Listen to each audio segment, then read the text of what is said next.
Assalamualaikum warahmatullahi wabarakatuh. Baik murid-muridku, anak-anakku kelas 6. Sekarang kita akan melanjutkan pembelajaran kita, yaitu pelajaran kedua ya, tentang makanan dan minuman haram. Pada minggu yang lalu kita sudah melakukan ulangan harian ya. Dan alhamdulillah Pak Wahab sudah mengkoreksi jawabannya. Dan jawaban dari kalian mampu menghasilkan nilai yang baik ya menurut Pak Wahab. Insya Allah kalian sudah memahami. Dan pada pelajaran kedua ini kita akan kembali mendalami materi kita ya. Pak Wahab harap kalian tetap semangat untuk menuntut ilmu pada hari ini. Takbir, Allahu Akbar. Kita lanjut, next. Silakan bukunya dibuka pada pelajaran kedua, yaitu tentang memahami makanan dan minuman haram. Makanan dan minuman haram adalah dua hal yang harus dijauhi oleh umat Islam. Nah, jadi di sini sudah dijelaskan bahwa makanan dan minuman haram adalah dua hal yang harus dijauhi oleh umat Islam. Berarti yang namanya haram itu harus dijauhi ya, jangan pernah disentuh. Allah Subhanahu wa taala melarang manusia, khususnya umat Islam, untuk mengonsumsi karena makanan dan minuman tersebut mengandung hal-hal yang buruk. Jadi seperti kemarin, kalau makanan yang halal itu mengandung sebuah unsur yang dinamakan toiba, atau sebuah unsur yang baik, artinya yang baik buat tubuh. Nah, untuk makanan yang haram malah kebalikannya. Karena di dalamnya terdapat unsur-unsur yang mengandung hal-hal yang buruk buat tubuh ya. Seperti dia akan menyakitkan tubuh, atau akan membuat tubuh kita menjadi sakit, menjadi lemah. Seperti adanya kuman atau penyakit di dalamnya ya. Sebagai muslim yang baik, sudah seharusnya kita mematuhi larangan Allah Subhanahu wa taala tersebut. Sudah tahukah kamu tentang makanan dan minuman haram? Oke, kita next.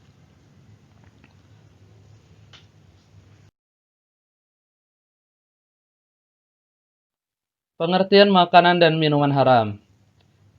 Haram artinya dilarang, oke? Haram itu artinya dilarang. Jadi, makanan haram adalah segala jenis makanan yang dilarang dimakan oleh umat Islam. Jadi yang haram itu adalah semua jenis makanan yang dilarang dimakan oleh umat Islam. Jadi yang haram itu dilarang dimakan. Setiap makanan yang dilarang oleh Allah SWT dan Rasulnya pasti ada mudaratnya.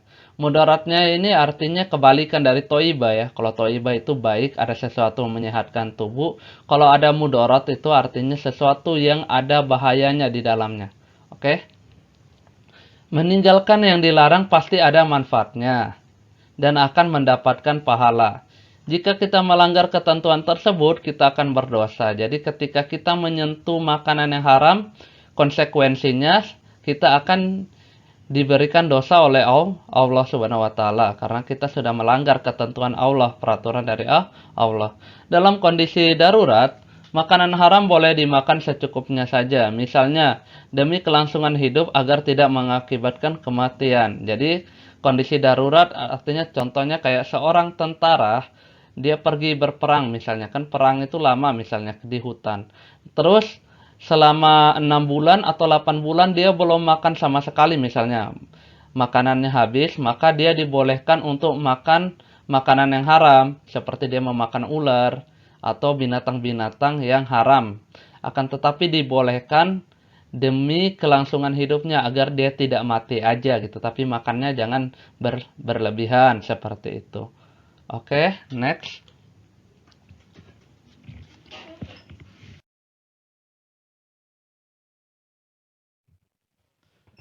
Makanan dan minuman haram. Macam-macam makanan yang haram. Macam-macam makanan yang haram dibagi sebagai berikut. Di buku ada, kalian bisa lihat ya. Semua makanan yang disebutkan dalam firman Allah dalam surah Al-Maidah ayat 3 sebagai berikut. Oke. Kita lihat artinya aja. Diharamkan bagimu memakan bangkai.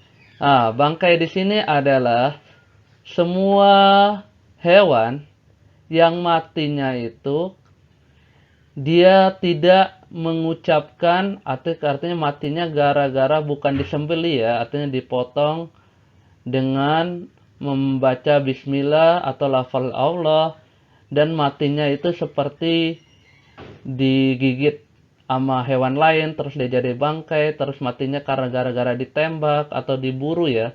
Nah, itu namanya bangkai ya. Jadi setiap bangkai, misalnya bangkai sapi, sapi itu bisa jadi bangkai ketika matinya bukan gara disembeli ya, artinya disembeli itu dipotong lehernya dengan mengucapkan basmalah ya. Jadi yang enggak memakai bacaan basmalah itu pasti bangkai namanya. Atau darah, di sini darah haram ya, darah hewan, kecuali darah, ntar ada pembahasannya.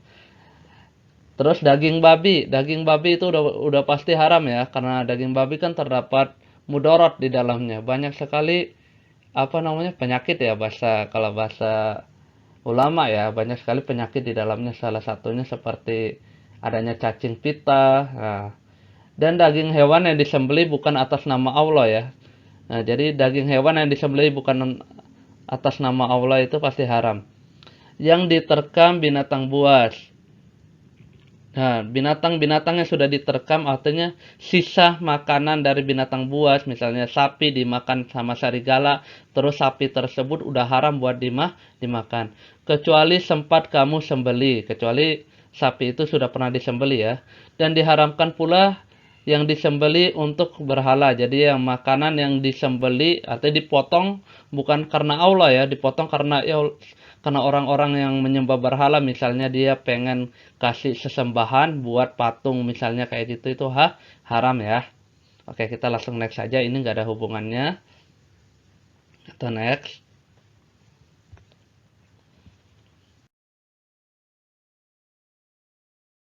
Nah, kita masuk kepada pembahasan yang lebih dalam ya.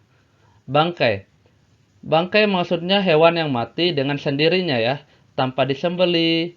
Artinya hewan yang mati tanpa disembeli, intinya tanpa dipotong lehernya dengan mengucapkan bismillah atau dengan lafal Allah sesuai dengan ketentuan syara. Bisa karena sakit, yang bangkai itu biasanya mati karena sakit ya, tiba-tiba jalan-jalan dia kena serangan jantung terus kudanya mati gitu, itu udah jadi bangkai ya. Atau dia kena cacar, dia kena apalah, kena penyakit-penyakit kulit misalnya, tiba-tiba dia mati, atau dia karena dia kelaparan atau dia kehausan, itu sudah dihitung sebagai bangkai. Atau karena dia matinya gara-gara sesuatu, misalnya dia terjatuh, diterkam, ditanduk, tercekik dan sebagainya. Kecuali ada dua bangkai yang boleh untuk dimakan, dikonsumsi, artinya hukumnya haram, hukumnya halal, walaupun dia tidak disembeli atau tidak matinya bukan gara-gara apa ya, kita potong atau kita ini dengan mengucapkan lafal Allah. Seperti di sini ada hadis ya. Rasulullah Shallallahu Alaihi Wasallam pernah bersabda, dihalalkan bagi kita dua bangkai, yaitu bangkai ikan dan bangkai belalang. Jadi ikan dan belalang itu saja yang dihalalkan. Oke, sampai sini Pak harap kalian paham ya. Kita next.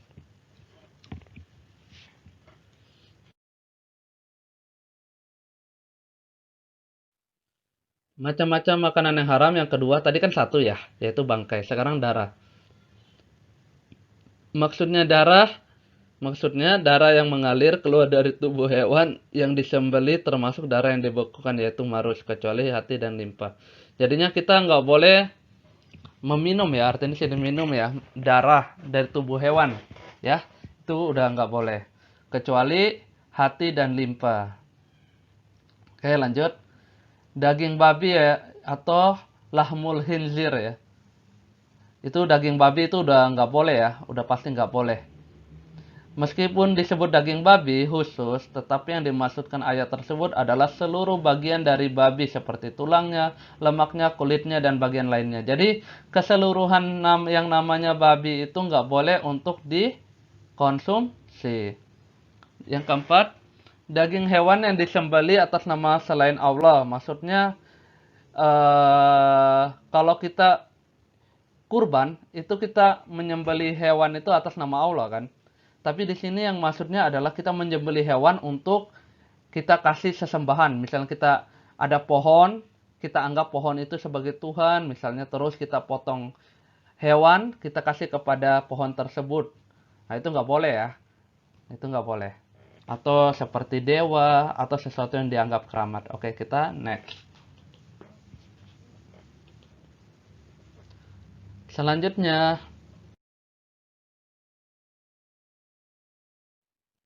makanan dan minuman haram. Macam-macam makanan yang haram. B. Semua makanan yang tidak baik, yaitu kotor dan menjijikan. Nah, kotor dan menjijikan itu adalah kita sendiri yang bisa rasakan ya. Artinya misalnya kita makan sesuatu yang kotor, misalnya kita ada hewan-hewan yang atau jangan hewan lah, artinya makanan yang kita dapat di sampah, misalnya di sampah udah tercampur dengan sesuatu yang menjijikan, berarti di situ jiwa kita akan menolak, ini kotor, ini menjijikan. Nah, kalau ada kayak gitu jangan sampai dimakan karena akan membuat diri kita itu ada efek buruk ya. Pasti kalau kalian makan sesuatu yang kotor dan menjijikan itu kalian akan muntah tersendirinya. Biasa seperti itu. Yang selanjutnya bagian anggota tubuh yang dipotong dari hewan yang masih hidup. Sebagaimana sabda Rasulullah yang artinya sebagai berikut. Rasulullah bersabda, anggota yang terputus dari hewan yang masih hidup termasuk bangkai.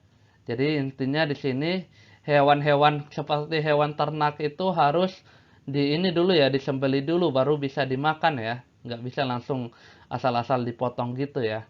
Oke, D. Semua jenis makanan yang dapat mendatangkan mudarat terhadap jiwa, raga, akal, moral, dan akidah, bahkan dapat mengakibat kematian. Jadi semua jenis makanan yang mudarat, arti mudarat di sini ada bahayanya. Ada bahayanya yang misalnya bahayanya buat jiwa. Jadi jiwa kita itu ketika kita makan jiwa kita terganggu, kita nggak bisa tenang. Atau ketika kita makan raga kita, badan kita menjadi sakit. Atau ketika kita makan kita nggak bisa berpikir normal, akal kita menolak, atau ketika kita makan hewan yang mudarat akan membuat akal atau akhlak dan moral kita itu jadi perbuatan yang buruk ya. Ada makanan-makanan yang akan mempengaruhi akhlak kita. Oke. Makanan yang didapat dengan cara tidak halal seperti makanan hasil tipuan. Jadi makanan-makanan hasil tipuan itu nggak boleh ya. Karena makanan yang halal walaupun ini misalnya kita mau nasi. Misalnya si Rahma punya nasi. Terus gara-gara kita lapar, kita menipu Rahma. Rahma, gini-gini kita nipu. Terus kita makan nasi dari Rahma. Nasi itu walaupun halal, tapi dia akan menjadi haram. Karena itu hasil tipuan. Atau curian, kita ngambil barang orang yang awalnya misalnya semangka itu adalah halal. Gara-gara kita curi, maka semangka itu akan berubah hukumnya menjadi haram. Terus rampasan, korupsi, dan riba. Oke, sampai sini Pak harap kalian paham ya. Oke, kita next.